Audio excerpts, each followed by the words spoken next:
Hello, everyone. You are listening to She Leads with Carly, and in this show, we talk to the absolute best, brightest, and yes, badass leaders. I'm your host, Carly Malatsky. Hello, everyone. I'm incredibly excited to welcome today's guest, Margueritte Aozasa. Marg is the head coach of the UCLA women's soccer team and is heading into her fourth season this fall. In just 3 years, she's already led the team to a national championship and 2 conference titles, which is crazy, by the way. In her debut season in 2022, she made history as the first rookie head coach and the first woman of color to win the NCAA Division I Women's Soccer National Championship. Before taking the helm at UCLA, Marg spent 6 seasons as an assistant coach at Stanford, where she helped lead the team to national titles in 2017 and 2019, and Pac-12 championships every year from 2015 to 2019. Prior to coaching, she was a standout player herself, a 4-year starter and senior year captain at Santa Clara University, where she also earned her bachelor's degree in psychology. On a personal note, I feel incredibly lucky to have played under Marg during all 4 years of my college soccer career at Stanford. She shaped not only my experience at Stanford and probably understood me and was there for me more times than I can count, more even as a person than a player, but she also modeled the kind of teammate and leader I aspire to be and still do. So with that, Marg, welcome to the podcast. Thanks for having me, Carly. This is, I've been looking forward to this for quite some time and have kind of watched from afar as you've developed this podcast. So I'm really honored to be a guest. Oh my God, of course. Me too. I've also been excited. So in preparation for this, I've talked to a few different people, okay? And that could be people that have coached you. It could be players that have been coached by you. So I've actually gotten quite a good picture of, how you show up for people in the world. Nothing to my surprise, to be honest, which is amazing. And what I love to do at the start of the podcast is I actually love to go back to even like 10-year-old Marg. Who was she? What type of kid were you? Take me back. Where did you grow up? So I'm from the Bay Area. So I kind of grew up 10, 15 minutes south of where Stanford is. And I was not an easy kid by any means. I had a lot of personality. I had a lot of opinions. I think I learned very quickly that I kind of had to learn how to manage those emotions and manage those opinions in order to operate successfully in the world. But as a parent now, I can guarantee I was not easy. And I feel for my parents a little bit. Tell me a little bit more about that. How did that show up? Was that mainly in school, in the classroom? Was it just as a kid at home with your siblings? What did that look like? A little bit of everything. In school, I was way more competitive than I think most 10-year-olds are. So I remember 1 or 2 times at Santa Rita Elementary School, quote unquote, getting benched at recess because I either did or said something maybe that wasn't in line, mostly because we were playing dodgeball or handball or soccer or something. I remember I got benched once because I told another person, I think I was in 6th grade and she was probably in 4th grade. We were playing soccer and she did a handball and I was just like, that is not what you do in this game. That is unacceptable. Yeah, no, that was, not my proudest moment. So that's how it came about in school. And then at home, I think, the lore is always that when girls become teenagers, right? That's when they tend to butt heads, especially with their moms. For me, it was much earlier. It was when I was 10, 11, 12. I was awful to my mom, I think. The poor woman.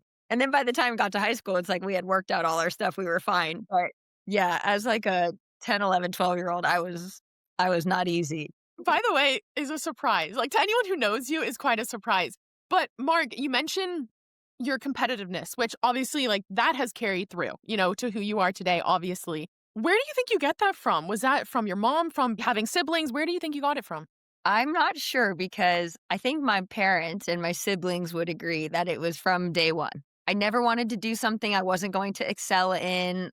If there was anything there where I was pitted against anybody in my family, I had to win. We used to ban games. So we would play Uno once or twice. I would either win and it would be fine, or I would lose and it would not be fine. So that was banned in our house. Monopoly was banned in our house. There was a lot of games that were banned because of my behavior, especially if I would lose. So funny. I could relate, by the way. I remember when I was a kid, my sisters, whenever they wanted something that they wanted me to go get upstairs, all they had to do is be like, I'm going to count you. And they just put a timer and I'll be like, oh, then I got it. I can be so fast. So anyway, And you mentioned something, by the way, that actually came up when I spoke with Albertine, okay? Your childhood soccer coach. And one thing you said there, which is you love doing things that you mastered at, that you excelled at. Like that was what was fun. How did soccer come about? Because I think at one point you wanted to play baseball. Yes. So my family was much more a baseball family. My dad played baseball in college. So that was like what we did, right? Like on a Saturday, we'd go to the park, we would play catch, or he would hit grounders. Like that was the type of thing we did as a family. So I didn't even get introduced to soccer until I was in third grade, which by today's standards is very late. People are like specialized by the time they're 7. So that was very different. And so, yeah, I aspired to play baseball. I played little league baseball with the boys. Like I was totally about it. I thought I was the next Derek Jeter. Like I was so into it. And then what happened was all my friends in school started playing soccer. My parents divorced at that time. So my mom, it was like her responsibility for the most part, getting me places. And she was like, yeah, honey, like if you want to keep this friend group, like you're going to have to play soccer because like that's where they're all going. Like, and they drive you there. So like very practically speaking, like we're going to have to try this.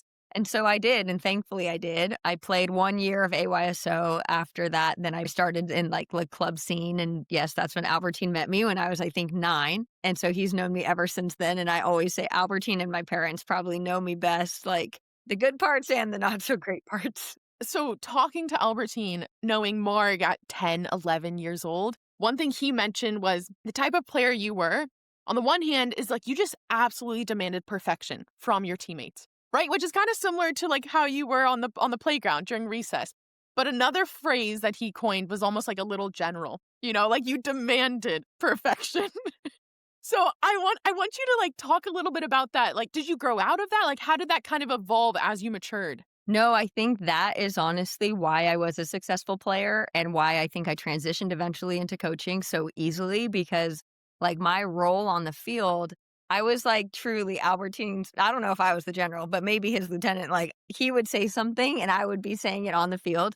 And it got to a point, even when I was like 14, 15, 16, and I had played for him for a few years, where something on the field would happen and I would say to you, like, Carly, spin out of that. Like I would tell you. And then a second later, Albertine would yell from the sideline, Carly, spin out. And my teammates would be like, yeah, Marguerite just said that. Like, she's one step ahead of you. I think because I also was like so engaged and invested in like how Albertine was teaching it. Like I was so into it that then like his voice really became my voice on the field. And so that's kind of how I honestly separated myself as a player was like being a coach kind of on the field. But yeah, I was a really intense little kid. I think of the things that I would say to my teammates at the age that I would say it. And I was like, it would sound even not harsh, but what comes to mind? So like U14, so like 8th grade, I remember saying to my teammate, like she didn't want to head the ball. And I remember saying to her, like, you need to head the ball or we're going to lose. When she didn't head it, I looked straight at Albertine and this was one of my best friends. And I was like, you need to sub her off. Like now. Wow. So you completely like you were able to separate friends versus competition like night and day. Yeah, and I would say stuff like that. I remember one of my closest friends who ended up also being one of my college teammates, and I actually saw her last weekend, and she will never let me live it down. We were, like, 16, 17, and we were playing, like, a 5v5, but she, like, just wasn't into training and very clearly, like, didn't want the ball, like, wasn't really defending, whatever, like that. And I remember telling her, I'm like, Jenny, you need to either like play like you want to be here or go off and we'll play a man down. But at least then we know we're a man down. Wow. She gives me a hard time now. She's like, remember when you told me to play like you actually want to be here? I was like, yeah.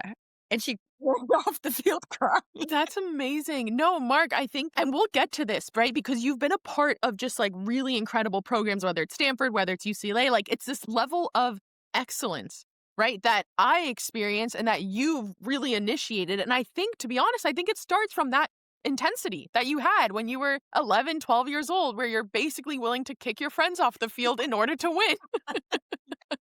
You also have like an impeccable IQ for the game, right? Like the tactical sense. So even you telling your teammate to do something and then Albertine, the coach, is telling it a second later after you. Did that come naturally to you or did you study the game? Like, were you very much a student of the game? I think a little bit of both because I wasn't always the most athletic player, like because of those types of things. Like I pride myself on having a great technical ability. And then I knew for me to be successful, like I had to be able to think the game. But I also feel like growing up playing for Albertine, like he was teaching the game in that way from a very young age about movement, about spaces, about the kind of that tactical sense of what we're doing, not just like run fast and do your moves. Like it was very thoughtful. And I think that's why I loved the game so much because it was like very cerebral. It challenged me in a way that was very stimulating. But then I got injured twice in high school. I was out for probably 2 years almost. And so I got to watch from the sideline and I got to actually then sit next to Albertine during practice, during games, during everything, and kind of get insight into like why he was making coaching decisions or why things were happening, even broader tactical sense. And so I think that also really helped me. The part of soccer that I've always really enjoyed is kind of the strategy and tactics, even from a very young age. So I think there was partly inherent, but partly because I loved that piece. That's the part that I tended toward. Before going to Santa Clara and playing there, can you actually just touch on the impact of what it means to have such a role model as a coach in Albertine? Like, I understand that. I also had a youth coach who I view incredibly fondly and as a role model still today. Yeah, tell me a little bit about that relationship, that connection you had, and how that kind of informs your own coaching today. Yeah, I will always say that Albertine is like my greatest mentor. And I've been very fortunate to either coach with or play for other amazing coaches. But Albertine, it's like he taught me the framework with which I see the game, one, but also the framework with which like I view coaching. It's kind of his blueprint, if that makes sense. He was so much to me like, obviously he was a coach, he was teaching me the game. But beyond that, like he always challenged me to one example that's coming to me is like, be nicer to my mom, like things like that. He Uh, told me that too. He's like, yeah, on your drive homes from practice, he'd be like, be nicer to Morgan, yep, be nicer to your mom. Yeah. yep, yep. Many, many times he had that conversation with me. He helped me like figure out how to be super competitive and demand a lot of my teammates, but also be supportive to them. Like he would tell me, look, if you're going to be the first one to criticize, if they do something well, you better be the first one to say something nice too. Like for me, he was somebody that like could hold me accountable in so many different ways. Not to say that my parents didn't, they did for sure, but it just was different. Right. And even at home, soccer, because it mattered so much to me, was also a way to hold me accountable. Like I remember getting into a tussle with my sister or my brother or somebody. And the way that it would stop it dead in its tracks is my mom would be like, you do it again, you're not going to practice. And I'd be like, okay, I'm so sorry for my behavior. Right. Like, right. Like that was the thing that I cared about. And so, yeah, to play for someone like Albertine, who I think like the way he connects with players, the way he has a passion for the game, the way he teaches the game, like all those things for me was honestly life changing. Like I would not be on the path that I'm on if not for my experience playing for him. Totally. I think two things that really stand out of how you just described it, and this really applies to any type of leadership, right? Whether it's a soccer coach, whether it's in tech, whatever it may be. It's almost his ability to like view you so highly and put such a high standard on you that like you have to live up to, right? Because you value him so much. But then on the other hand, it's also even like treating you as a full person, not just a player and not just talking about soccer, but the fact that he's telling you, be kinder to your mom and like, just show up better in the world in general. Like that's there's something so powerful about that. He just held me, like you said, to such a high standard. And because I just truly care for him so much and I saw the value in what he was doing and I just like idolized him so much, it was like the worst thing that could ever happen was if I felt like I didn't live up to that or if I disappointed him in some way. Like that would have been soul crushing for me. There was 1 or 2 times when he had to like address me about my attitude and I'd be like crushed, right? Like so apologetic. I'm like, oh my gosh, I can't believe I did that. I'd be 12 years old laying up at night. I think like so much of who I am, so much of how I try to conduct myself, like really came from his guidance when I was a little kid. I love it. I love it. So, okay, Marg, tell me about you obviously went and played at Santa Clara University. I'm guessing it was a very obvious decision to keep playing in college. Is that right?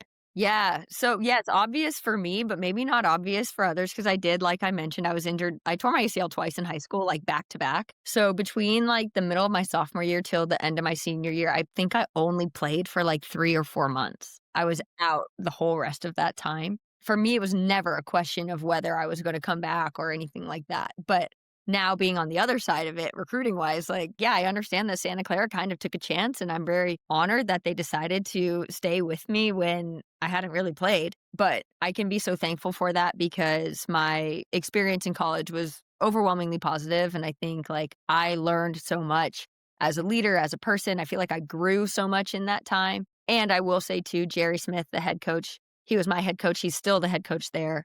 He was kind of like one more person in my life that from day one was like, it's not a question of whether you're going to coach. It's just a question of when. Why do you think that is? Is it similar, like the same mentality of how you were as a youth player, of just like having that knack for leading and delegating? Yeah. He used to say to me, one, he's like, whatever the soccer equivalent of a gym rat is, like, that's you. His office used to overlook our field. And I used to get text messages from him like, you need to go get off the field now. Like, because I would just be out there hitting free kicks, like doing technical work, doing whatever teammate wanted to join me. Like, I was just always out there. And he would just laugh because he's like, every time I look out there, you're out on the field. So there was like that aspect that I think he recognized, that I just loved the game in that way. But then also from the beginning, I remember having side conversations with him just about tactics, or he would even ask my opinion. Okay, we're going to go play this team. Like, what do you think? You think we should do this? You think you should, like, what are your thoughts? And it was like very genuine. And so I can be so thankful that it was almost like a given. I think even as I was finishing my career and he would talk to all my teammates about, okay, is there any way we can help you with internships with this or whatever? Like, that was never a question with me. He was just like, okay, like, so when are you going to start coaching? My senior year, for me, it was pretty obvious that I wasn't going to continue playing, simply because like I had 2 major knee surgeries in high school. My doctors told me that before I went to college, my knee was that of an 80-year-old. So it's like, if you add on 4 years of college soccer, it's probably like 100. Like. So I knew like even if I were to go pro, it would be short-lived. And so it wasn't a huge thing for me. Like, I knew that if I was going to continue in the game, it was likely as a coach. And so my senior year spring, I actually was like an undergrad assistant at Santa Clara, and Jerry let me do technical sessions, like kind of let me in on the coaching side of what he did. And so I really do, like, obviously Albertine's a huge mentor to me, but Jerry was also a huge catalyst in the beginning of my quote unquote coaching career. That's amazing. By the way, for those who don't know, I'm not surprised at all that you are doing technical work, right? And that you were leading technical drills. When I talk to Stanford players today who graduated like 6 years ago, they're like, I just remembered those technical skills that we did before every practice. Anyway, so I want to know, you also grew up in the Bay Area, right? So like tech, Silicon Valley, you have 2 siblings who are in tech. Did that ever come into your mind of maybe I won't even go coaching? Maybe, yes, I won't go play, but I'll go do something else entirely, or no? Nope. Never. Take me through like those college years when people are stressing out over what major to do. How do you think of your career? Did you have such conviction that you were like, I'm going to stay in the game of soccer and probably will be coaching? Honestly, not that either. This is so like probably anti this podcast, but I've never in my life have really been like, oh, I'm going to do this. This is the 5-year plan. This is how I do it. This is how I get there. Like, that's never been me. So college, I just studied what I thought was cool. Like, I didn't really have a great plan after that. Honestly, like I ended up studying psychology because in my fall quarter freshman year, like I had an incredible Psych 1 professor that I still connect with, Dr. Whitfield. She's still at Santa Clara doing her thing. I think she's now like chair of the department. So awesome for her. But she was so amazing that I just then wanted to take the rest of her classes. So after a year, I like had 5 or 6 psych classes. And I was like, well, I'm almost halfway done with the major. I might as well just keep going with that. I also studied public health and Spanish, again, because I just enjoyed it. Never really with a plan as to like how to use those things. And then even with coaching, for me, it's not so much that I was actively pursuing coaching, so much that I have yet to hit a point in my life where I'm like, oh, I could just step away from the game. Playing to coaching was just a natural transition. But it wasn't so much because I was like so driven to be a coach. It was just like, I can't imagine just not being part of the game tomorrow. No, absolutely. It's really interesting to hear even your process of like, yeah, I wasn't having a 5-year plan. I'm going to reverse engineer it to get to that point. Have you kind of led your life like that even up until now, whether Stanford came up, UCLA? Like, I think that's actually a really cool lesson to just like welcome what comes in a way.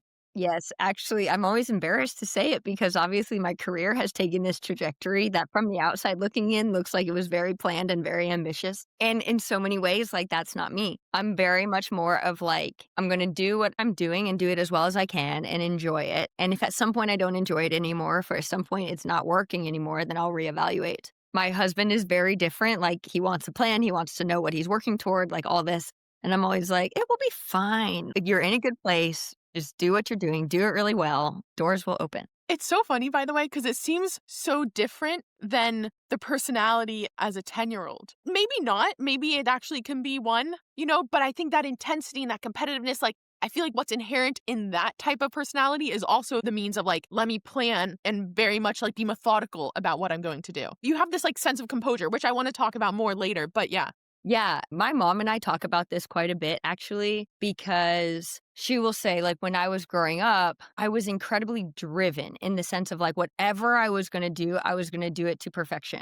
That is something I've had to mature out of a little bit because, like, I was the kid that if I lost, I would cry. Or if I was the kid that if I got an A minus or like even a 94%, like, I would cry. And my mom, being a teacher, would be like, honey, like, it's third grade. This will not stay with you your whole life. Let it go. It does not matter. Be chill about it. But that was something I had to kind of grow out of, quite honestly. Even in college, like, I still was like that. Like, another crazy story, like, I remember I took the SAT and my high school boyfriend at the time obviously took the SAT. Our score was similar and I got so mad that I was like, Mom, I have to retake this. She's like, no, you don't. Santa Clara doesn't even require it. Like, or your score's fine. I was like, no, I have to. And so I think my mom saw the kind of like craziness in that and helped me have perspective. But I also think like soccer and choosing a career in soccer doesn't really lend itself to that. I was going to say, yeah, it's hard. You have to adapt a little bit. And one of the things I love, especially coaching, if you get lost in that perfectionism, you'll drive yourself crazy because soccer, more than almost any sport, is like such a player's game. And so like I could quote unquote coach perfectly, but I have very little control of what actually happens on the field. So I think that part of my evolution is very much by nature of the sport I coach and the career I've taken. That change in me is not surprising.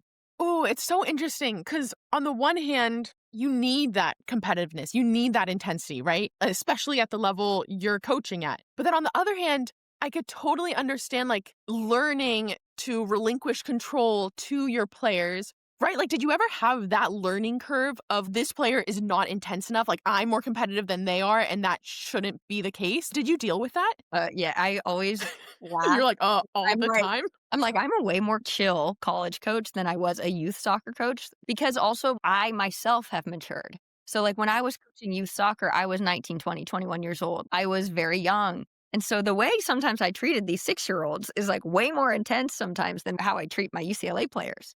And I remember saying to them, like, I can't care more about this than you do. Or like at one point I was coaching in one age group, like the top team and the second team. And I remember saying to the second team, and they must have been 13 years old. In fact, I'm going to see one of them tonight. I'm going to ask her about it. But I would say things to them like, all your parents call me and tell me you want to be on the top team. And then you come and train like this. Don't tell me you want to be on the top team and then come train here like you're on the second team. Which is like very fair, but to say that to a 12-year-old, You're like, I actually still believe it. True, but I would say like either change your expectation or change your behavior. But like these two things don't match. So, Marg, was there a turning point? You said your mom really helped you. Like, what did that look like? How did she actually give you perspective? She would give me perspective. I don't think there was ever like an aha moment or a moment where I would maybe admit that she was right.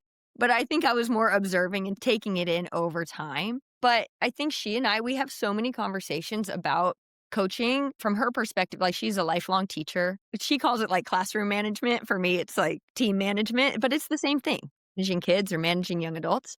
And so we have a lot of kind of those philosophical conversations about that. And she really just helped me like have perspective of like, okay, your job is to teach them. Like your job's not to control them. Like those are two very different things. And I also learned just through experience, even coaching club, I would, if we lost a game or something, I'd be like so distraught. And I'd be like, okay, I coach 60 games a year. Like it's just not sustainable to like get that emotionally invested in it from that perspective and then expect to continue in it. This doesn't work. So I kind of learned to manage. What I love about this, by the way, and then we'll get into Stanford, I think it's such an important lesson to be like, at the end of the day, to succeed, that obsession is so important, right? And like that care for it and that competitiveness is so important. But it's almost recognizing that you also have to step outside yourself for a bit as well, right? To be sustainable, to be successful in the long term. Like it's not a sprint, it's a marathon. And that applies to so many things. It's a blessing and a curse. Your investment in something is such a blessing because it's like, that's why you're good at it. And yet also you have to balance because otherwise like you burn out or you get obsessive or whatever it is. And it just becomes, like you said, not sustainable, or it brings out maybe not a great part of you.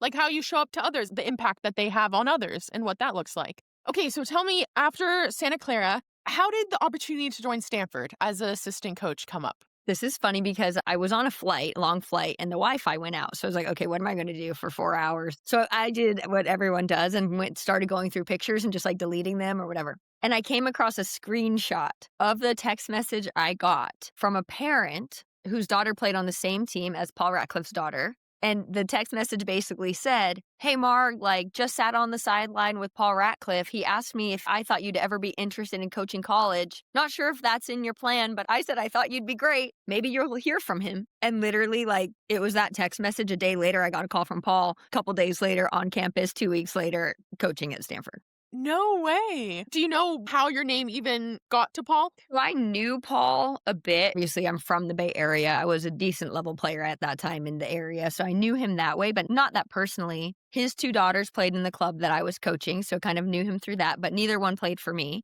On top of that, like, I played at Santa Clara. So I think in my career, like, we must have played Stanford 9 or 10 times between like the fall and the spring.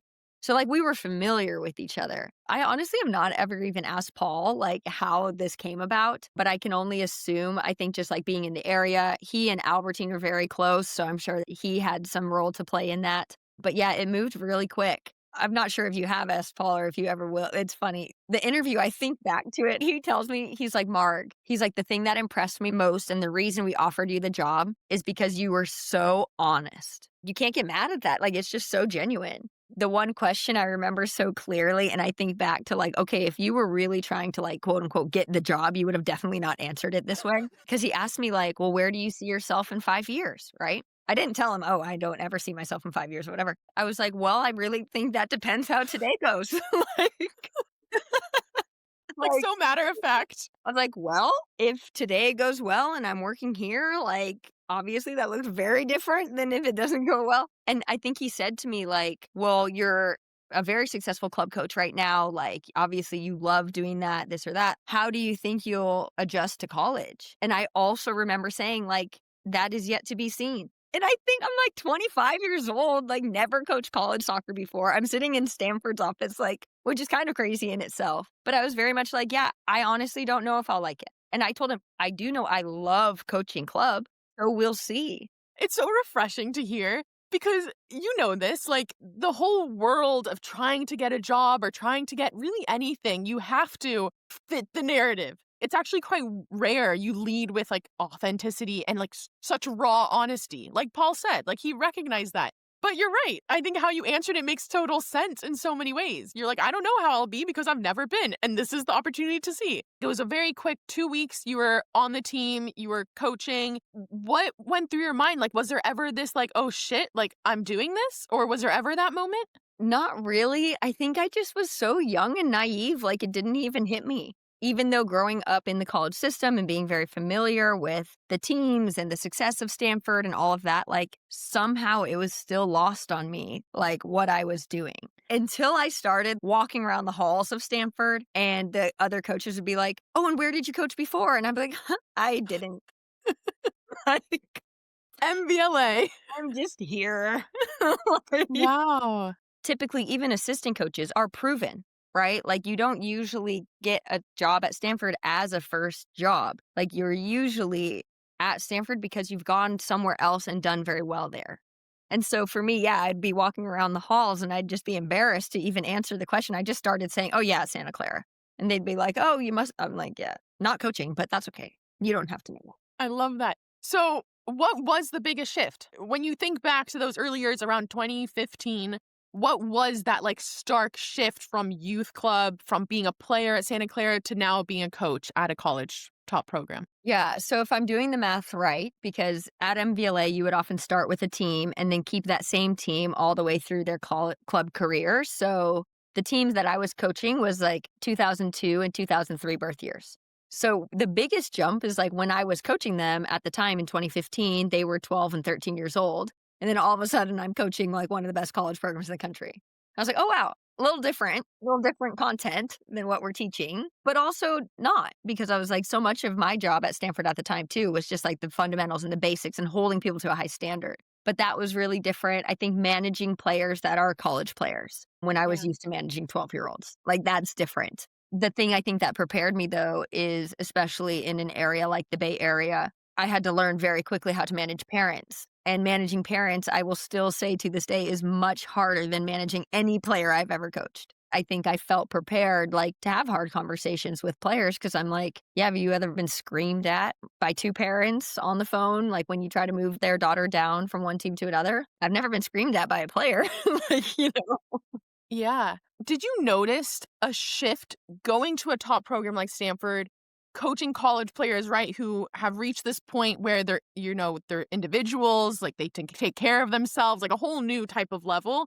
Did you see a whole new potential in you? Like, did you unlock something new in you? yes, kind of. I never really thought of it that way. It may have taken me a minute to really believe, I guess you could say, like, yeah, I can coach at this level. Like, I'm good. I remember when Paul often had to have me play at that level, and I was like, okay, I guess I'm going to do that too. Like, no problem.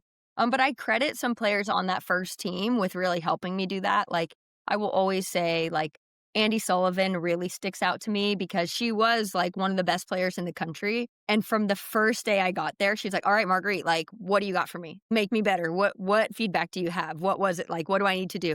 And she was so open-minded in that. Like, I think young coaches sometimes feel this pressure or push or like inadequacy of like, am I good enough to coach these players, especially the top ones in the country? And a player like Andy, like I said, like from the very, very beginning, she was coming to me and just was like, yeah, help me. I love what you're doing. Just help me. So I talked to Andy right before this, and I was like, Andy, Sonny, tell me about Marg, about what comes to mind. And what she mentioned, and I want to know from you if this was like an intentional thing. She almost said that you never try to insert yourself from an authoritative figure, right? And you actually led by just action and by, helping the players on the side, if you will. And Andy remembers that when you did speak, it was almost like a silence across the whole team because they were like, oh my God, Marg is speaking, like shut up because we have to listen to this because it's going to be so good. Tell me about that. Like, was that coming from a place of not necessarily insecurity, but like learning, and learning to be like, how do I show up for this team? Or yeah, how did you think about that? Yeah, there was a couple things at play. One, there was some insecurity of like, it's not easy to speak in front of a group of 28 players that are high achieving and this or that. And I think sometimes also just the structure of college coaching, oftentimes there is like a hierarchy, right? So like the head coach will speak and then usually the first assistant will speak. So when you're the second or third assistant, like you have to be thinking of like, okay, what has not been said and is yet still impactful? And you've been in there like, so sometimes there was just nothing left to say. Or I would read the room and be like, okay, we've been here for 10 minutes speaking. Like, there's nothing left to say that is still impactful. My technique would be like in a team talk, I would have, okay, 3 or 4 things that I knew needed to get mentioned. And if between Paul and Hideki, those 4 things got mentioned, then I was like, okay, I don't need to say anything. If there was still maybe one that didn't get mentioned, that's usually when I would be like, oh, actually, let's add this. Those were kind of the 2 things as to why I maybe didn't speak as much. But I think Andy's right, and I would feel it. Like, I would say something, and it would be like, all eyes on me, 100% attention. Like, you could hear a pin drop, and I'd be like, oh, I just need to remind everyone to get their bags. Like. They're like, no, Marg, we want more insight. Yeah. So you mentioned read the room, and that sounds very obvious, simple, but it's not obvious actually. And I think for a lot of head coaches, it's actually even more like less obvious because again, it's like you said, right? They have feedback, they're going to say the feedback, and I think their mind is more occupied with what they have to say rather than how it's received by the players. But I think what you said and what you did so well, and it was so clear to me as a player, is like you probably read the room better than anyone in the room, especially coming from a coaching staff is quite amazing as a player to have that person there. Is this something that's very natural to you? How did you learn that and how do you kind of implement it with your coaching? I think some of it is just like a natural sense, but I think also my approach to coaching is just a little different. I really do balance or understand, I guess you could say, the importance of how a message is received, or the importance of like how the players are feeling and how that can change what you say, like, and how that needs to be taken into consideration based on what you say, right? Like, I often enter a room with the concept of what needs to get communicated, but I tend to be very flexible as to how that's going to go about. Like, my staff will say, like, oh, you just go in there and let the spirit take you. I have like a guideline, but I kind of go in there and just wing it and adjust based on the feedback that I'm receiving, which is often like body language or something like that. And I think as a head coach or any coach really, like to be in tune with how your message is being received is hugely important and impactful. By the way, I'll just add, like, any leader, any person, to be honest, like how you talk to people, I think is so important. I want to know, why do you think many coaches don't have that or don't value it so much? I can see now in my seat as a head coach, like where you just lose sight of it. And I think there's a couple things in that. One is like, it is really hard to be in this seat and there's a lot of pressure. And so I often think when people feel pressure, what they want is control, because then at least it feels like you have some influence as to what's going to happen, especially when what's going to happen influences your life, right? Like it's a kind of this cycle. And so when things get hard, when things get stressful, like people try to like latch on tighter. And so I understand why, especially as a head coach, it's easy to lose sight of something like player feedback or like body language, like that thing, because you want to get your message across so well and so intentionally. I also think, like, I know we mentioned it, but one of the reasons that I love soccer is because like it's a player's game. And I think sometimes coaches lose sight of that too, where it's like soccer's so different. Like it's not football. You're not play calling. It's not basketball where you have more set plays. Like it's so fluid. And so you really have to be okay with, like, in our program, we call it give them the keys. You teach them everything. They're going to get their driver's license. Like you teach them the rules of the road, then you teach them how to drive the car. But like at the end of the day, you give them the keys and then you're not in the passenger seat with them. Like it is a really hard thing to do, I will say. And I think there's an aspect of security because you want that control. I also think there's an aspect of ego is kind of a harsh word for it, but like coaches need or want to kind of insert themselves in everything because your players are a direct reflection of you. I really think it's an issue of control. Like you want your hands in everything.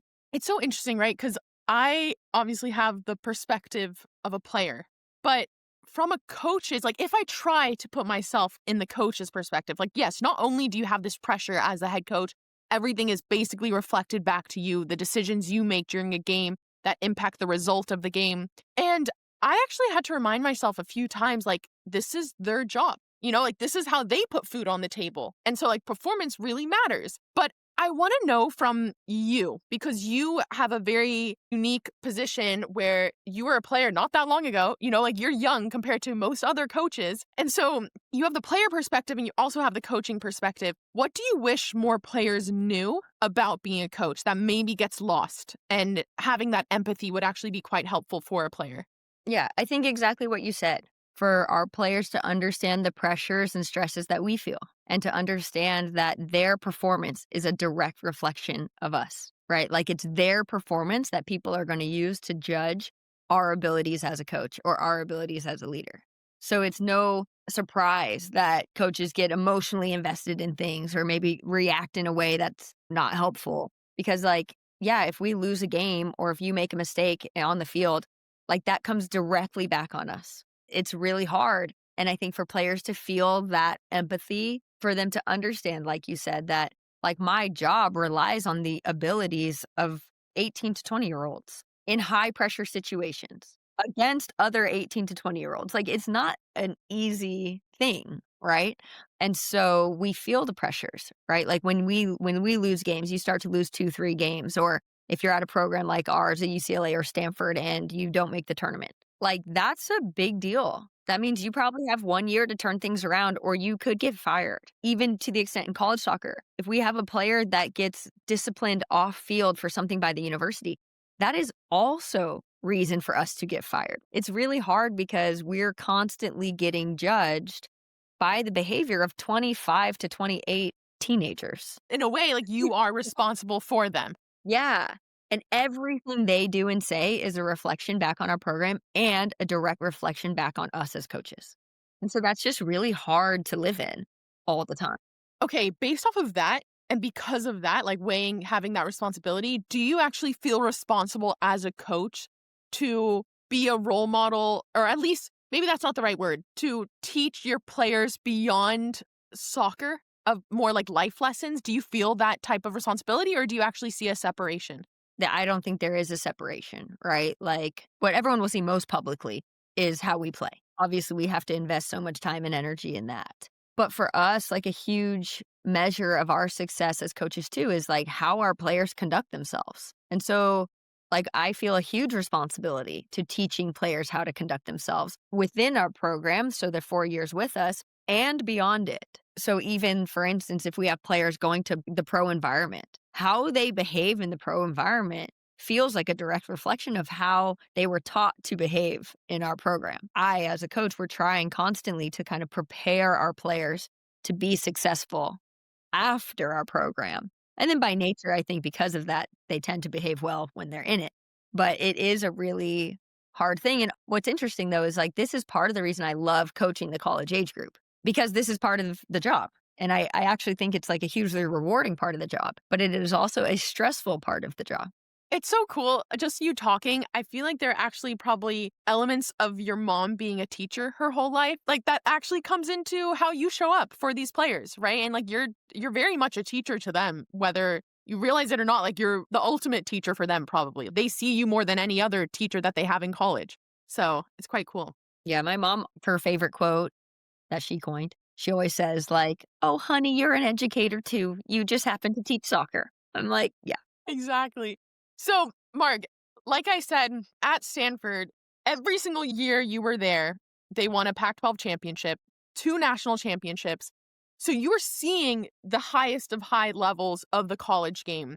I want to know, when was the seed planted for you that you should leave Stanford or that you should be a head coach of a program? When did that come? I don't know, because like I said, it wasn't something I was actively going after, right? Like I think I knew in the back of my mind, like, yeah, I could do this, right? And I think for a lot of assistant coaches, like you start to feel that when you're in a program and you start to think like a situation gets handled one way and you think to yourself, "Oh, if I was coaching, this would be different." I often would say to Hideki, who you know very well, who's a little more outspoken than I can be at times, like if he didn't agree with how we decided as a program to do something, I would always say to him, "Yes, Hideki, and when you run your own program, you can do it that way, but that's not how we're doing it." I'll be honest, like within myself, I didn't feel a lot of that pressure. And I honestly think that's why I was able to interview so well at UCLA, because like I wasn't trying to leave. I wasn't trying to get out. Similarly to how I interviewed at Stanford, like I was very happy as a club coach.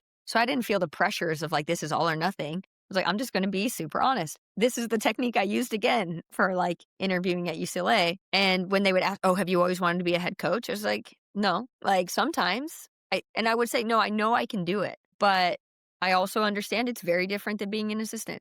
I believe it was right after the 2019 win. Did you throw your name in the hat for other head coaching positions? Like how does it work, and how did UCLA come about? Yeah, so that's usually what happens is like there's kind of two big cycles in the calendar. The first one, of course, is when the season ends. So, like, as soon as seasons start to end, which in college soccer end at like the end of October to beginning of December, is when all the seasons, depending on where you finish, like when they all end. And that's when you start to see jobs opening up, right? And then every time a job opens up, it's a domino effect, usually because typically it's someone in the college industry that gets hired. So it's like if someone leaves for one job, that leaves an opening, someone else leaves, like it's this little carousel. The other one is in the spring. So after like the spring season ends. And those are typically the two times that these jobs open up. So we actually had just finished the 2021 season, which was kind of a weird season. It was like the first season after COVID. Like it was a kind of a weird, crazy thing. And at the time, like USC and UCLA actually opened up and a lot of jobs opened up, which was kind of surprising because it had been right after COVID. And I think a lot of people thought, oh, after COVID, like there'll be a little grace period because teams haven't been fully functioning for the last year, year and a half. But that really wasn't the case. There was like a lot of movement. I remember, okay, this is a little funny because I was actually getting married in December of that year. And at the beginning of December, we had two Pauls on staff. So Paul, and I, we were in Nashville for a recruiting event. And this was my quote unquote bachelorette party. Paul treated us to a really nice steak dinner for my bachelorette party. And he kind of quietly was like, Marg, like USC and UCLA are open. Like they'd be crazy not to consider you. Do you want to do that? Like, just know, like, you have my support. You could be incredible in this game. Like, he was so supportive. Like, Paul has always to me been so supportive. And he was like, of course, I don't want you to leave, but like, you could do this. And if you want to, like, I get it. And I was like, we'll see, maybe, you know? So I did apply to the UCLA job, not expecting much because I think also the typical path for a coach would be, you know, you usually start out as an assistant at maybe a smaller school or a mid-major and like a volunteer role. Again, amazingly, I somehow skipped that step. So I started as like assistant at a major program and we had major success. I think after that, I thought the most reasonable or most likely step after that would have been to be a head coach at a mid-major program or at a smaller program or a program that was in somewhat disarray. Again, I skipped that step amazingly somehow, but I didn't think that I would even really be in consideration for a job like at UCLA without any prior head coaching experience. That's crazy. How important was it looking back to get that kind of nod of approval from Paul? It was huge. Like I said, Paul has been so great to me in that way. I remember maybe 2017-ish time, 2018 time, when now I had been at the program for a few years, like I was kind of growing into myself as a coach. And I remember he asked to meet with me, which like in my 6, 7 years there, he probably asked like 3 times. And he was like, Marg, I really want to talk to you about something. I was like, okay. And he was so kind and sweet. And he said, look, like, you're an incredible young coach. I don't ever want to stand in the way of you being successful or in the way of your development. So if there's anything in our program that you are not doing that you want to be doing, please tell me. And I was like, oh, I'm great. I'm good, Paul. Don't worry about me. Like, whatever. And he was just like, no, like, I really want to make sure you know, I want you to be successful. I think you're going to be incredible for this game. So whatever I can do to help you. And that was, like I said, when I was kind of understanding that coaching was what I was going to do, right? Like that it was going to be my career. And so he has been like hugely, hugely supportive. And for him to just tell me, to believe in me in that way, I think was just a huge boost in confidence and like maybe kind of gave me the little nudge that I needed to actually apply.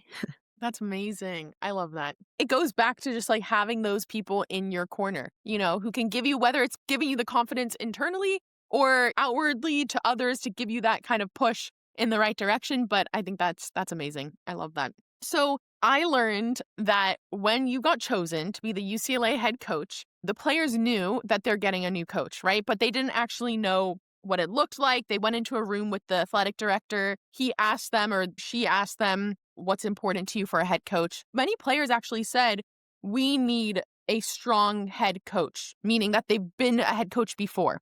Right. And clearly, like you said, you skipped that step. You went straight from assistant to a head coach at a top program like the UCLA.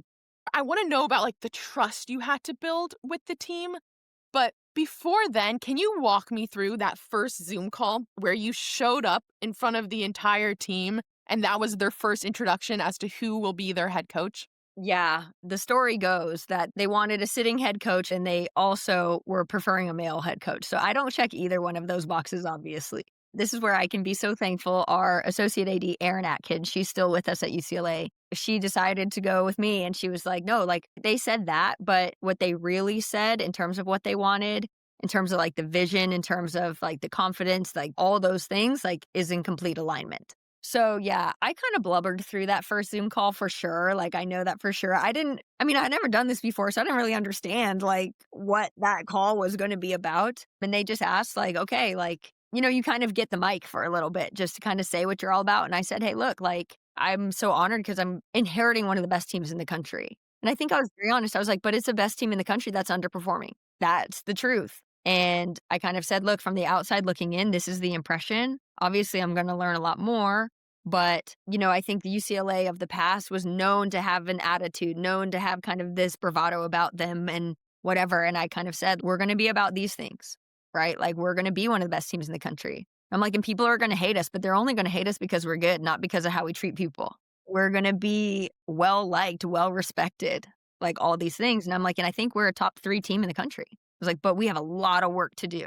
And I think I said, because I scouted you guys last year and you got a lot of work to do. You were mainly talking about, because I'm assuming what you knew is purely the talent, meaning the soccer abilities, right? Like, did you have a sense of the culture you were stepping into and the work you had to do on that front? Only a little bit. And again, all from like the outside looking in, or because we had a lot of overlap, right? Like there's a lot of players at Stanford from Southern California that were club teammates with UCLA players or whatever it could be.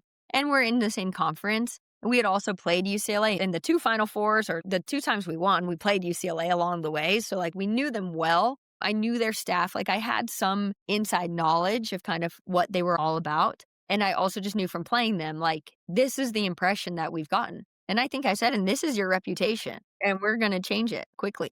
Take me through those early days. How did you build trust with a group of players who have their own pride and they're defensive, as they should, like they have something to protect and they have a lot on the line and they want to perform to their best of their abilities. But here's someone else is coming in pretty new, coming from a top program, but still an assistant role. So how did you go about building trust with those players and with the staff? Yeah, it's so interesting because kind of naively, like I didn't call any other head coaches and be like, how do you take over a program? Like I just kind of went in there blind, just trusting my instinct, I guess. It also, though, it's like fate would have it that things worked out because it was still COVID time. So my first 10 days, I think, on campus, we actually were not allowed to train because anyone coming from certain areas or whatever, like everyone had to get tested. Everybody had to quarantine, like everybody had to be masked, all these things. So we weren't allowed to train for that first week. And so I was like, okay, I don't know what compelled me to do this, but I was like, okay, I'll just meet with every single player. So I had a one-on-one meeting with every single player. At first, I allotted like 25 to 30 minutes. I started allotting an hour because I was like, these conversations are just going and going and going. And I would just ask them like, okay, what's been your experience so far? What are you trying to get out of this? What should I know about coaching you or about coaching the group? What's going to help us be successful? And credit to the players because they were not guarded. Like they were very honest. I think to them, though, it meant a lot for me to take the time to like really ask them questions and be genuine and just be like, okay, wow, that sounds like you've had a really rough time. That sounds like we have a lot of work to do. I want people to realize like it's so crazy to me because this may seem like an obvious step to talk to every player, but it's actually not. Not a lot of people do that where they talk to them for an hour and like you're on the receiving end in a way rather than you're just like giving them feedback or whatever it may be. Like you were truly on the receiving end of just listening. And I think that's so powerful. Yeah, I was actually in a coaching course and I honestly don't remember which one it was, but they talked about that, like how in player meetings, even with youth players, like the goal should be to get them talking. It's not just for you to spew knowledge onto them. You will actually be able to coach them a lot better if you understand where they're coming from. One of the questions we ask our players all the time, even like our senior players that we may have coached for now years, typically when we do individual meetings, we'll kind of give them a Google form ahead of time, just to kind of some prompts to get them talking a little. But it almost always ends with like, is there anything we should know about you that will help us coach you? Right. And the answers we get back are so insightful. And sometimes like it helps you understand them so much better. We have a player right now who you wouldn't guess because she's always doing TikToks and she's doing this and she's doing that. But she almost always writes to us, I'm a lot shyer than I come off. And so if I'm quiet or if I'm reserved, I'm not disengaged, I'm just shy. We're like, okay, well, that helps because what I may read as disinterest is not that. You're just shy. That helps me understand. A question came up right now in my mind where I think a really tricky part about being a player for a top program and is if you're dealing with something, right, that you want people to recognize, but usually the head coach is the last person you want to know because it can impact your playing time, right? And I think what's really hard is that at that level, it is so easy to conflate playing time with your worth as a human. It took me a long time to separate that of being like, I am not a failure because I didn't play this game. Like that is such a hard process. But what's even harder is like, this has come up a lot of like even the mental health side of a game, right? Is that I probably wouldn't have ever told Paul, my head coach, that I actually didn't go see a sports psych. Maybe I should have, but I wouldn't tell Paul that I did, right? Because in my mind, I'm like, oh, that's, views me as weak. And then, or I'm going through something.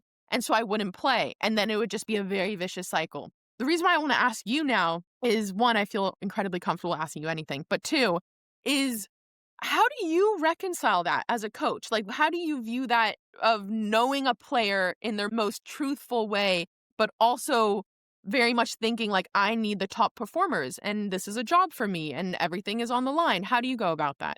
I think communication is so hugely important and investment. You might not feel that way if we notice a difference in you and we're the ones that's like, hey, Carly, like, are you okay? We've noticed that you seem like this. Are you all right? We always tell our players, like, hey, the most important thing to us is that you're healthy and happy. We can talk about the playing time tomorrow, but like, are you all right? And then also helping explain to them, look, I know you're going through something and we're going to work with you to help you through that. We also need someone who's ready to perform tomorrow. Those are two things that we have to balance and we have to make that decision. But it was interesting because even as you were prompting the question, I was thinking like it would feel so foreign or weird to me to be like, oh, Carly's going through something, therefore she can't play. Like if you had come to me and been like, oh, I'm seeing a sports psychologist, I've been like, that's great. Maybe they'll help you like play better. Interesting. So it's almost like what you're saying, what I think I get is that oftentimes as a player, you think you're hiding it, but it's actually like you're not hiding it as best as you think, right? Like it's actually quite clear. You're seeing these players all the time. You actually know them quite well. Yes and no. There is limitations to that because as close as we are to our players or as much as we want to know them, we still see them only in a pretty controlled environment. So like we see them for 2 hours a day in an environment where they can be someone else than maybe who they are or what they're feeling outside of that. So like I have to always have that lens too of like it is a fairly filtered and controlled person that I'm seeing, right? Like you can put on a face maybe for an hour and a half, or maybe when you're on the field, you're not feeling those stresses. You're not feeling that. So it actually, we're seeing something different. Like I have to be conscious of that. But I do think like detecting change often is easier. So if you are generally pretty happy go lucky and energetic and all of a sudden at practice you're not, then it doesn't always come from me, but our staff will also often be like, "Oh, did you see Carly today? Okay, one of the four of us, let's check in with her." I also think like setting boundaries for players of like what is on the line in that conversation versus what is not. Because we can say, hey, look, like we need to figure this out. Like maybe we have a trip coming up or something. It's like, you're going on the trip. Let's like put that aside, like, or whatever. I think that can be really helpful. I know I've said to players like, yeah, you can tell me it's not going to affect how I see you as a player, your potential as a player. This is separate. While also the players having the empathy and understanding that at the end of the day, yeah, we have to choose kind of our best 11 for that game or some combination of players that's going to give us our best performance. But I do think we as coaches have to really invest in a relationship that allows for that separation. Because if the only relationship you have with me is about playing time, well, then that's going to be the measure of everything.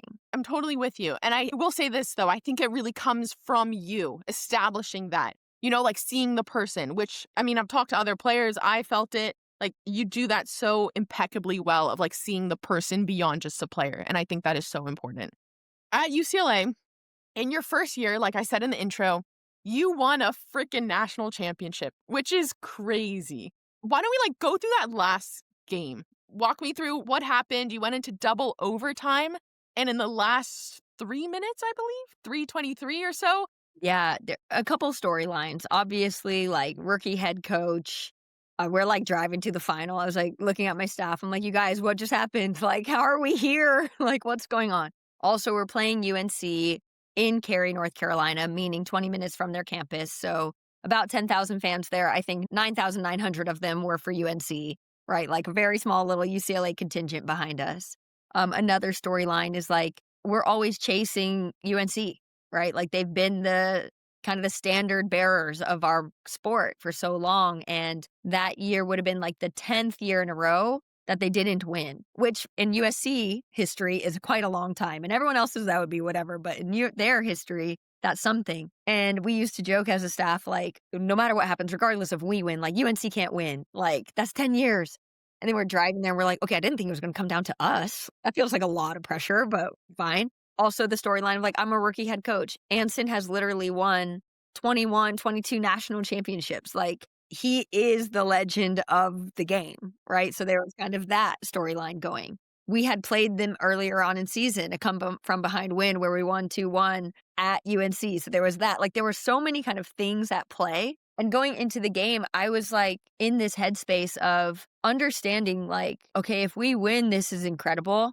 And if we lose, it's also incredible, but heartbreaking. I was already kind of thinking, like, as a leader now, I have to be prepared for both of those scenarios. Like, someone's winning today. It's either us or not us. I was already thinking, like, okay, if we win, that's the easy one. Like, if we win, great. Like, you don't have to say anything. But I was already preparing, like, if we lose, like, how am I going to help these players see how incredible this season has been?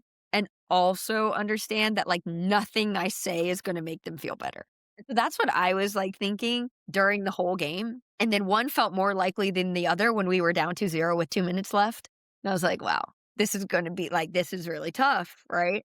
That's crazy, by the way. Down 2-0 with 2 minutes left? 10 with 10 minutes left. 10 minutes. Okay. Yeah, Still 2-0 crazy. with 10 minutes left. And also because we had played them earlier in the year, when we played them earlier in the year, we played like a 5-3-2. We sat back and counterattacked, and it worked. And so we had to make the decision as a staff, are we going to do that again? Or now that we've evolved as a team, the difference between early September and December is very big. And so I was like, are we going to change our plan and really go for it? And I was like, you know what? F it. Like, we got this far. Like, we're going for it. So we played our like normal system. We were very aggressive. But then we gave up 2 goals kind of against the run of play. And so we're down, and it was just like, what do we change? What do we not? Like, and you have to make these decisions, and you have to make them so quickly, which is hard. About with 10 minutes left, we're like, okay, like, now we have to really go. Like, we have to make changes. And so we did. We changed our formation. We kind of went into like a 3-3-4, basically. And we ended up scoring a goal to kind of like get us back in the game with 10 minutes left. And then this is the crazy part. Like, after that 10 minutes, we were just getting chance after chance after chance after chance. And it just felt like we were going to get a goal somehow. But time was just running out. I was just So like, stressful. you've got to be kidding me. Like, we've done everything. We had said even also at the beginning of the year, like, credit to the players because they worked so hard from January to June and over the summer because fitness was a huge thing that we did. And I remember one of my players that I just loved to death, and she actually wrote a book about the whole season, Maddie Desiano. I talked to her. You I know, talked to her yes, before. She was a big one. Yeah. yes, I love Maddie. And I remember saying to her in my first meeting with her in January, like, Maddie, we're going to run. I know you guys have not really ever done that. But I said, if you can convince me that in a final you'd prefer to be less fit than your opponent, then we don't have to run. I'm like, please let me like try to convince me of that. There's no part of me that believes that. And I remember saying, like, our goal is to be so fit that we play UNC in the final and we're the fitter team. And we said that from the beginning, and it just kind of happened to come true. And so our players had that fire in them. They had that belief of like, yeah, like the longer the game goes, like we have the ability, we have the fitness, we have the talent to really make this happen. So we had all those things going, and yet still it felt like we might not score. And so it was crazy because I think with like a minute 30 left or something, they actually got a set piece like in our defensive half. And I was thinking like, oh no, like you could kill a whole minute off the clock doing this. And so they kind of like, they were very much taking their time. Some way, somehow, they gave up the ball and we won it back. Maddie actually, I think, won it. And she just like went on a run, like down the field and drew a corner now in like the last minute of the game. Now, as a player and a coach, we've all felt being on the other side of that, right? Like when you have the lead and they get a set piece in like the last minute and it's the worst feeling ever. And so we get a corner, our goalkeeper's in the box, like everyone's in the box. And obviously with 15 or 16 seconds left, we end up scoring. And I'll be dead honest, like I was thinking, okay, how am I going to address the team? Like after we lose this game. And now we're going to have to watch 10,000 fans celebrating with UNC on basically their home field, their first championship in 10 years. Like this is probably the worst feeling in the world. Like this is terrible. And then we scored. And I think on the broadcast, even they like panned to our staff. All of us have like tears in our eyes. I was like this. What the heck? I'm like wiping my eyes because I couldn't believe it. They had to like get our team off the field because we were celebrating so hard. What's funny too is like 2 things. One, with 2 minutes left in the game or so, a couple minutes left, the PA actually made an announcement that said, hey, like basically UNC fans, like when the game is over, do not storm the field. And our whole bench looks at me and I'm like, did they really just say that? Like, Oh the my game's not God. over. That was like, got me. And then Yeah. also, when the corner kick was happening, obviously the two head coaches are closest to midfield. They're opening the boxes for the t-shirts and the hats and everything for UNC to storm the field when they win. Their team has taken off their puffies. They're like huddled, just ready to storm the field. And then we score and it just goes like silent, dead silent, except for our, 50 fans cheering. What was so wild though is like, I had to quickly change my mindset from like trying to explain to the team how proud I was of them for having a great season. And I couldn't be so thankful for my first season as a head coach, whatever, to like, what the heck are we going to do in overtime? Because we had thrown everything out the window. We didn't have a shape. Then now we have to do overtime. And they had changed the rules. So like overtime was no longer golden goal. So like you had to play the 10 minutes, which strategically changes how you approach it. And so I was like, okay, we got to go back to our base shape. What players are we going to have out there? Like, what are we doing? How are we going to do this? But I remember going into the overtime, I said to the group, I'm like, you guys, they were 15 seconds away from winning a national championship. Look at how we feel, the energy we feel, like how revived we are. And I literally told our team, look at them right now. I was like, they look like they're at a funeral because they're so demoralized that they just let that go. We're winning this game. The only thing we need to decide is like when we're going to win this game, but like we're winning this game. And so we just like went for it. The coolest story, though, that I love so much is a player on our team, Mary. She was a fifth-year senior captain, and she had the flu in our quarterfinal. So she didn't really play then. And then going into the semis and the finals of the very next week, we as a staff had to kind of choose, like, do we reinsert her in the lineup when we need a little more defensive presence? And the player that had replaced her gave us that. And so we went with the player that had stepped in. And so a player that had started for us all year, all of a sudden was getting limited minutes in the semifinal and final of her senior season, right? Like, and captain of the team. So it was a really hard thing. And I still to this day, like, I don't know if it was right how we handled it. And I can only just be so thankful to how she handled it, because going into overtime, we had her on the field to finish the game. And then in overtime, she came up to me and she's like, Marg, keep me on the field. And I kind of was like so shocked that we were in overtime that I just was like, I must have given her a blank stare, because she was like, no, I can do this. And she looked me dead in the eye and she's like, believe in me, I can do this. And I was like, okay, sounds great. Thank you. Like, no question. Sounds good. And she was the one who ends up scoring the goal to win the whole thing. And so it's just like this crazy storyline that's how it happened. And again, like, I'm never going to say that it was right to sit her. Looking back, like, it probably wasn't right. It only ended up right because of how she chose to handle it. But for it to be so poetic of like, that's the kid that comes in and makes the difference and like puts it away. The other really funny part is Mary was like notoriously crying all the time in training and games, everything, no matter what. And so we had to take her off the field for the last 3 minutes because she scored and she was so emotional that she like couldn't get herself back. She's like hyperventilating on the field. So we actually had to sub her off. I rewatched the video recently and I was like, oh my God, like she is just completely bawling. Not breathing. So we had to Oh take my her off. God. So it's a little funny that she actually like had to come off after that. But I have just so much respect for her because, like I said, that could have been completely the wrong decision. And I still believe it might have been not the right decision to do that. Looking now from like a broader lens, it only worked out the way it did because she chose to be like, hey, I'm not going to put my head down. Like, the second they need me, I'm going to do it. And she did. And credit to her. Also, such an amazing on her side, like credit to her, like you said, but for a player to have that belief in herself, right? And to tell you, like, believe in me. That's hard. It's been a few years now, so I can tell the story without crying. But like in the past, it used to just get me so emotional because she literally looked me dead in the eye and she's like, no, I can do this. Marg, believe in me. I said, I do. Sounds great. Yeah, she's incredible. She's absolutely incredible. And I will say it 100 times. Like, we made a really bold decision. I feel I might make a different decision looking back, but she chose to kind of put everything aside and say, no, like, I'm going to finish this my way. And whether that's 5 minutes, 10 minutes, 20 minutes, whatever, like, I'm going to make a difference. Even in the final, she played out of position. Like, she's a midfielder. We put her at right wing, but that's where she ended up scoring from. Just kind of everything fell into place. But Mary Carmen, like I said, all the respect in the world because she did not have to respond that way. Oh, that's amazing. So before I get to the more like rapid fire, if you will, I mentioned this a little bit earlier, but even in that national championship game, You and your staff have this superpower to still maintain a scary amount of composure during everything, right? Playing soccer, I've had the coach that is wild on the sidelines, like running around, eyes bulging. I've had, and versus you, who's just like really maintains this calmness and this composure. I want you to talk me through that. Like, where does that come from? And has that always been a part of you? It was definitely not a part of 10-year-old me, that's for sure.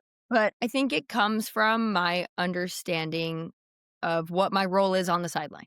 Also, I will admit, I've coached in programs where the players themselves are kind of like inherently motivated, inherently inspired, right? And you also have the depth that if someone's not giving you that, we have options to bring someone in that will. So, like, I think that piece, like, I've never had to be the motivator on the sideline. So if you're at Stanford and you're not motivated to play, well, then you can go sit down because there's someone on the bench who's motivated to play, right? So I've never had to wear that hat. So in my role, what I see my job on the sideline, I see it to be to analyzing and observing and then making adjustments. And when you look at it from that lens, well, then that's actually quite hard to do if you're screaming and yelling the whole time, right? So I very much am like, okay, my job is to understand what's going well, what's not going well from a tactical standpoint, understand and analyze if we're going to make adjustments, are they going to be personnel based or are they going to be tactical based? And so it's a kind of a more of a strategic sideline presence. So I can't be screaming and yelling and commenting on the game because then it's going to be really hard to understand what's happening. So like when you watch us coach, I think that's what we're doing. The conversations I'm having with my staff is all about, okay, what's going well? Oh, we're losing the midfield battle right now. Okay, do we want to change shape? Do we want to put someone else in? Right? Oh, we can't get in behind or they're breaking us down, getting in behind. Okay, again, same question. Do we want to change tactic or we want to change personnel? Right? And so that's the conversation we're constantly having. And that doesn't lend itself to screaming and yelling. The other piece is something we're trying really hard to do in our program is help the player see the game in a way that is tactically based, meaning hopefully they're also analyzing what's going well, what's not going well. And hopefully we've empowered them enough to make some of those changes. So like in my perfect world, and Albertine used to say this, like if we've done a great job coaching them, then I should be able to just sit down and watch. So I find myself, if I'm feeling the need to stand up and correct and coach and guide and do this and joystick, then I must not have done a very good job leading up to this. If they're well prepared, well empowered, then my job on game day should be very easy. So that's how I like approach game day coaching. When you understand the framework, then like the behaviors are not that surprising anymore. Okay, from a personal composure, when things don't go the right way or you're down 2-0, with 10 minutes left in the national championship game or whatever it may be, do you have a mantra or something that you tell yourself to ground you or not really? Not really, but I was just thinking, I feel I have a security in knowing or hoping that like if we've coached them really well, then like the result is okay. Like then sometimes we can't control the result. There are parts of soccer that we love so much. I'm sure the part of soccer we don't love is like you can be the best team and you can do all this and you can lose. Like that is very much part of our game. And not to say that I'm okay with losing or like conceding that, but I do have some guardrails in place of like, there are parts of this game I can't control. And not to say that I don't feel responsible for them, like I do at the end of the day, but I try not to let it be as like consuming with knowing that as a staff have prepared them really well. Then like win, tie or lose, like we can sleep well at night. It's not going to keep me up at night. But I also think that maybe my kind of panicky face just looks very composed because there are times in the game that I am like, okay, what are we going to do? We don't have an answer. We don't have this. We don't have that. The other thing I think that protects me from that is the way that we've constructed the team and also the way that we've approached coaching the team is like we preach flexibility and adaptability as part of who we are. So then we have an ability to make adjustments. And so what I've always said is like the worst feeling as a coach I can have is when I look out there, I'm able to identify the problem, but I don't have a solution, either personnel based or tactically based. One of those limiting factors can be, oh, I know what we're meant to do tactically, but if we've never worked on it or if we've never given our players permission to change for the better, not because something's not working, but because a change is going to make us better, well, then all of a sudden you've limited your options. And so even in how I coach the group and how we as a staff coach the group is very flexible. Oh, it's not working, just change it. Carly's not doing that great. Okay, she can come off. We're going to try something else. And when you have those options, well, then the panic is not as constricting. Absolutely. I think it also comes down to it more like how you were talking about in the beginning is it's also just having that inner confidence. Like you said security, but in a way it's confidence. And just knowing like I've done everything I can in practice to prepare my players. And so coming into a game, they should be they're well equipped. It's like doing anything, a presentation, like coming in with it, you have that confidence and then you could pretty much go smoothly, if you will. Okay, Mark, how do you define success? And has it changed for you over the last 5 years? It has changed. In my program specifically, success, I'm like, the players have to feel, I think I said it earlier, like healthy and happy, wanting to come to practice. In our program, we say like the goal is for every player to have a positive and meaningful experience. And doesn't mean every day sunshine and roses, like that's not really it. But it's like, okay, when you finish in the program, you look back on it and you think about it fondly. Like that was something I enjoyed. And then it's something that I'm proud of. And for me, that's how I measure like the experience that our players are having. And sometimes that means we won a ton of games and sometimes that means we had some heartbreak or whatever. But like that to me is success. Also, one of our goals is no matter how much time you spend in our program, as soon as you're done with it, you still love soccer. Like that is a huge piece to me that is hugely important. And I think gets forgotten sometimes. Doesn't mean all my players have to pursue a career in the sport, like not at all. But it's like, oh yeah, like I used to play and I enjoy it. I want to still be part of it. I want to be involved in the program or I talk about it with my friends. I go watch the World Cup, like anything like that. And I think that means so much to me because obviously like I've never stepped away from the game. My relationship with the game is so healthy that like for me, it feels crazy to like not like it anymore.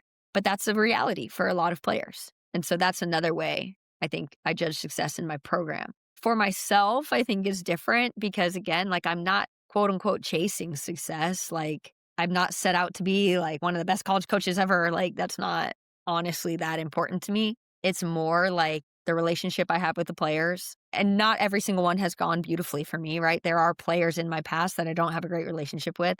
And those are the ones that I regret. Like I truly regret some of that. And so for me, being such a huge part of their life, I hope that when they're done, they look at me as someone who's still important to them, like, and still has influence or security. I think that's also like so heartwarming is when years later a player's like, oh, I just want to talk to you about this because you can just talk me through it, right? Like that to me makes me smile. So yeah, it's kind of interesting. Many people ask me like, what is success in your career or what are the next steps? And I'm just like, we'll see. But I just want to make sure that I have a good relationship with the players and they still like soccer.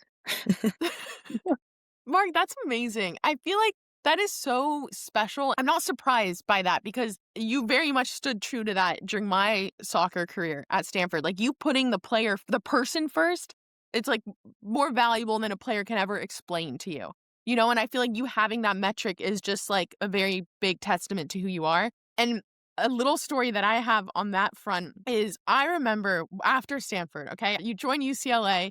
And I'll never forget this. And this still happens every year. When it's your birthday, there are many UCLA players who are posting on their Instagram stories, right? Which, you can say Instagram, like whatever that may mean.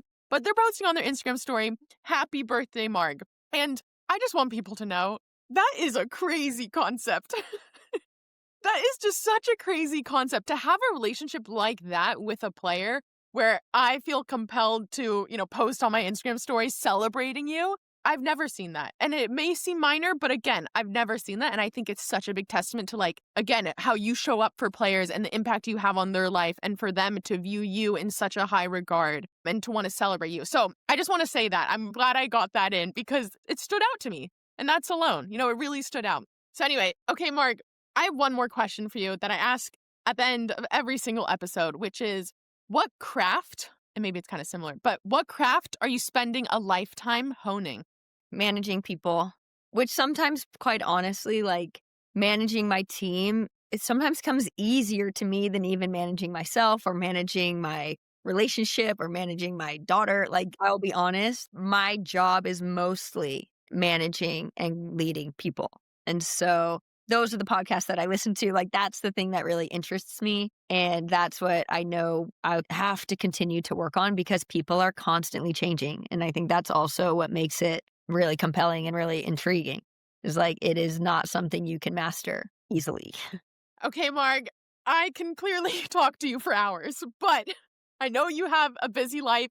You have a daughter and everything. So I just want to say thank you so much for coming on the podcast. It has been an absolute pleasure. And I'm so excited just to share your story. And I think how you lead your life, and whether it's coaching, whether it's being a mom, whatever it may be, I think it's so valuable to so many people. So thank you.